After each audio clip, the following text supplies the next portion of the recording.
So ito yung epekto ng NCAP ngayong day 5 na, payday Friday, tapos umuulan pa, may bagyo nga ata eh. Yo, magandang gabi. Ngayon ay day 5 na ng NCAP. Dito tayo ngayon sa EDSA. So ngayon binigyan tayo ng pagkakataon at magandang senaryo ngayong umuulan, payday tapos Friday. So dito sa part na to, Guadalupe Bridge, so may huli dito yung pagdaan sa bike lane. Kasi kung natatandaan ko, may isang dating personnel na mataas ang posisyon, naka live video dyan, nakuhuli sila. So dito, ayan, ito yung epekto ng NCAP sa EDSA Guadalupe.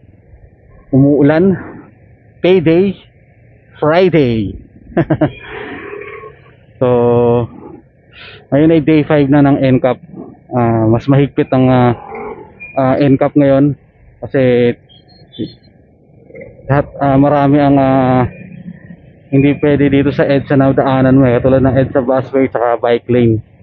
So kahit sharo lane, hindi ko dinadaanan dyan sa EDSA bike lane kasi mahirap na mapitikan. Baka may mapasarap ka ng daan na ano na pala, no, wala ka na sa ano, mapitikan ka, mapipitikan ka. So yun, no. So ilang tayo dito, ilang minutes tayo magantay dito kasi yan. So dati sa mga normal na araw, ay dati nung wala pang NCAP, usually ang mga motor dyan dumadaan sa bike lane. Ayan, dito yan. So ngayon wala nang dumadaan kasi siyempre takot ma-NCAP eh. Kung ba naman ma-NCAP eh, tama ang pagkakahuli sa'yo o mali ang pagkakahuli sa'yo, diba? Parang lugi ka pa rin eh. Wala ka pa rin bawi eh. Diba? Kaya talagang stay on your lane. Saka iwasan talaga yung mga dito tayo sa Guadalupe Bridge. So good luck sa mga pops natin na malalakas ang loob pa rin dumaan sa bike lane dito. Mahigpit dito kasi kung mapapanood nyo dati sa pinakamataas na opisyal ng ahensya na yon, nagla-live video dito, tapos ang ginagawa niya naninita at naninikit. Naka-live video yon dati.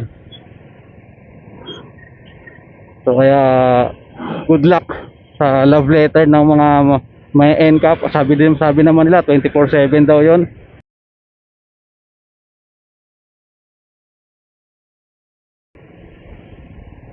So ito yung epekto ng NCAP ngayong day 5 na, payday Friday, tapos umuulan pa, may bagyo nga ata eh. So yun, dami pa rin dumadaan panis. Hindi naman daw 24/7 siguro ang sabi siguro nila, no.